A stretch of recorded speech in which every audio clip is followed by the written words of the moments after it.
We often talk about mental health only when something goes wrong, when there is a breakdown or when there is a crisis. What if when people start taking it as a everyday practice? Our mental health has to be given the same level of importance as we give it to our physical health. As we do all our normal activities, eating, exercising, or anything, which is a part of our normal day, certain things we have to do every day for our mental health as well. So if we don't do that, then we are actually collecting the stress in the entire day, in the entire week, in the entire month, and we've not taken care of that. What would change in our lives if we start treating mental health as our daily habit or a daily practice rather than something as a crisis response? Crisis happens if we have not taken care of something for a long time. Any physical health symptom also comes in if we are ignoring our physical health for a long time, right? So first of all, crisis just doesn't come immediately. If we want to avoid crisis, we have to take these small measures every day to keep the balance going. Sleeping well is also a way of creating the balance, right? Sleeping well also helps in mental health and emotional health. Doing a bit of meditation could be in the morning or before sleeping. Every day something has to be done to not have that piling up happening inside of us of emotion, of stress, of anxiety, to be able to really deal with it better. Hello and welcome to One Health Conversations, a podcast series powered by Pacific One Health, where we deepen our understanding of health, wellness, and the human experience.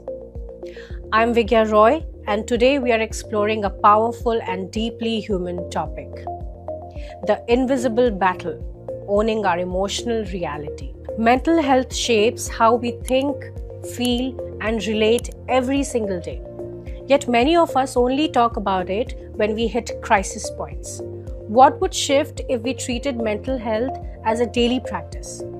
How do our cultural norms and environments influence our emotional lives? And how might redesigning care environments like micro-hospitals make emotional support more accessible and inviting? To help us unpack all of this is someone with deep expertise in emotional intelligence, processing, and human transformation. I'm thrilled to welcome Dr. Astha Devan to the show, a highly experienced psychotherapist, counselor, emotional intelligence coach, and transformation expert who helps individuals enhance happiness, confidence, and life satisfaction through counseling, emotional awareness, and strength building. With more than 2 decades of practice, Dr. Devan works at the intersection of counseling, mental health development, and personal growth, supporting people in understanding themselves and others more deeply. Welcome, Dr. Astha. Thank you so much for joining us today. So the very first segment of our conversation would be the psychology of everyday life or everyday mental health living. Sure. So we often talk about mental health only when something goes wrong, right? When there is a breakdown or when there is a crisis. What if when people start taking it as a everyday practice, or start accepting it as a physical health or treating it as a physical health, something we nurture every day? Yeah, absolutely. That's very, very important. In fact, how I look at it is that first of all, our mental health has to be given the same level of importance as we give it to our physical health. Yeah. That's the first, right? The second thing I will say that as we do all our normal activities, eating, exercising, or anything, which is a part of our normal day, certain things we have to do every day for our mental health as well. So if we don't do that, then we are actually collecting the stress in the entire day, in the entire week, in the entire month, and we've not taken care of that. So it's very important that there is small activities that can be incorporated in our everyday routine to actually balance the mental health as well. So when you mention about those activities, can you throw some light on that? Can you highlight some of the practices which one can practice in daily life to manage stress or take care of their mental health? Absolutely. Like whenever we are a bit overwhelmed, right, and there is too much that is happening and we are feeling very overwhelmed and confused or stressed, just sitting down and just deep breathing, yeah, just going somewhere, maybe in our office or at home, somewhere where there is some plants or close to nature, and just deep breathing over there, right? It just changes our mind within minutes. Yeah, then even a small walk. Now right now I feel that we still do that, but we do that with a cup of coffee or smoke. But doing that with just a few minutes of deep breathing, just taking and that doesn't have to be really outside. So today if we're living in a city like Delhi NCR, even going outdoors can be harmful. But just sitting down on your desk and just leaving everything and doing a bit of deep breathing.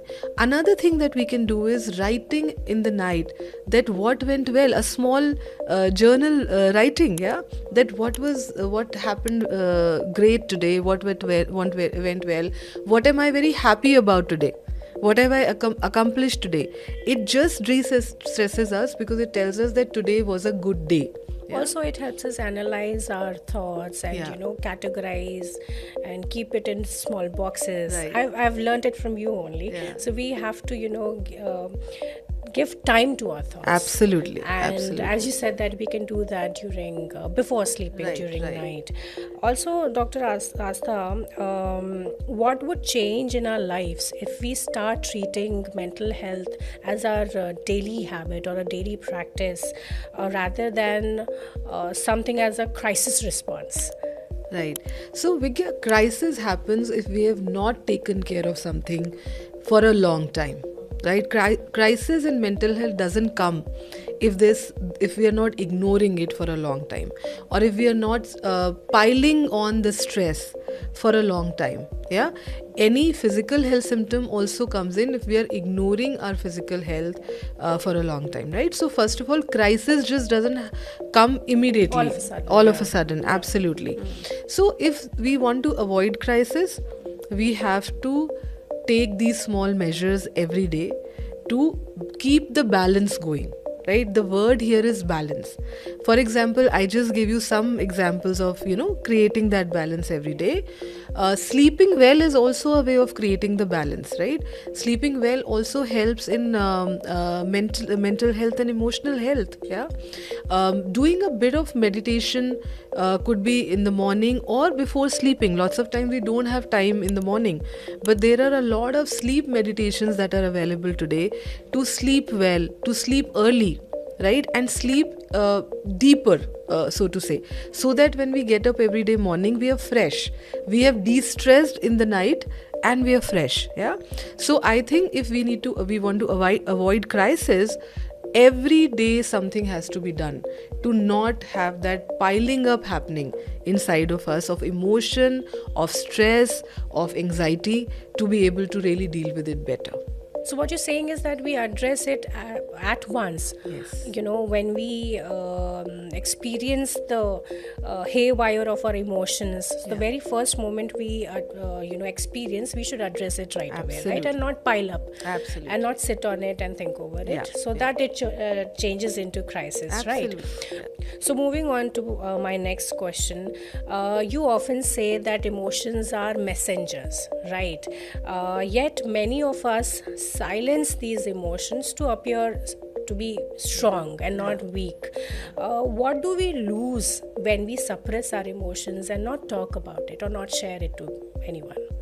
See, whenever we are not going to find solution of a problem, it's going to complicate the problem further. The same thing happens to emotions as well. If we are keeping the emotions inside, we are not finding the solution of it. We are only trying to struggle and trying to deal with it ourselves. But there are some emotions and some challenges which require help from somebody. So sometimes if there is something that is overwhelming or something that is bothering, talking to somebody, right? I am not even right now saying going for a professional help, but